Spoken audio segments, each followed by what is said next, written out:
एक गरीब लड़की जिसका नाम है मैरी, वो खाना बना रही थी और एक चूहा आकर मैरी का खाना चुराने की कोशिश करता है, लेकिन मैरी उसे खाना चुराते देख लेती है तो चूहा डर से छिपने लगता है। मैरी गरीब घर से तो थी, लेकिन उसका दिल काफी बड़ा था आप लोगों की तरह, और उस चूहे को थोड़ा सा टुकड़ा दे देती है और तभी एक खूबसूरत तेज की रोशनी होती है और वो रोशनी मैरी से कहती है बहुत जल्दी तुम्हारे घर में एक बुद्धिमान बच्चा जन्म लेगा जो आने वाले समय में यहाँ का राजा बनेगा, जिसका नाम होगा मिसाया, और तुम्हें उसकी हर हालत में रक्षा करनी होगी। मैरी समझ जाती है कि ये रोशनी ईश्वर ने भेजी होगी और रोशनी उड़ते हुए आसमान में जाती है और एक तारे में बदल जाती है और वो तारा बाकी तारों से तेज चमकता है और मैरी ने जिस चूहे को खाना दिया था वो सारी बात सुन लेता है और जाकर बाकी जानवरों को इस रोशनी के बारे में बताता है। वो सभी जानवर पहली बार उस तेज चमकते तारे को देखकर हैरान होते हैं और उस चमकते तारे को एक गधा देखता है जिसका नाम है बो, जो अपने पिता के साथ बहुत मेहनत का काम करता था। वो अपने पिता से कहता है ये चमकता तारा मेरा किस्मत चमकाएगा, क्योंकि बो का एक ही सपना रहा है शाही सवारी का हिस्सा बनने का।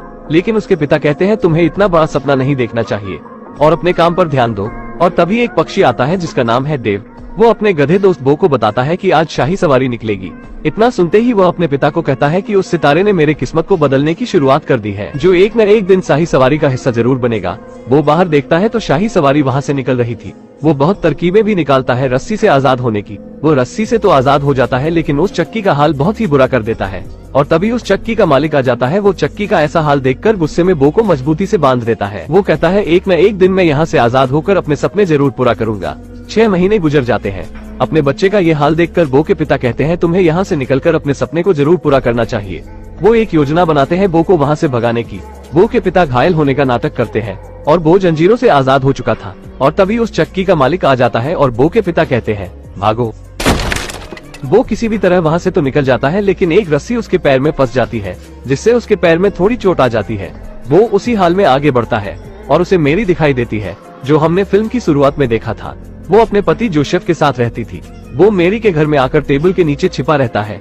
मेरी टेबल के नीचे देखती है तो उसे वो दिखाई देता है। वो देखती है कि गधे के पैर में चोट लगी है और अपने रुपट्टे और एक लकड़ी की मदद से उसके पैर में बांध देती है। मेरी का ये अच्छा व्यवहार देखकर गधा सुरक्षित महसूस करता है, लेकिन जोसेफ गधे को घर में देखता है तो धक्का देकर निकालने की कोशिश करता है।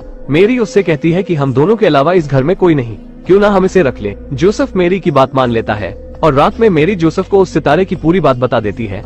जोसेफ थोड़ा घबरा जाता है और सोचने समझने के बाद वो भी आने वाली परिस्थितियों का सामना करने के लिए तैयार हो जाता है।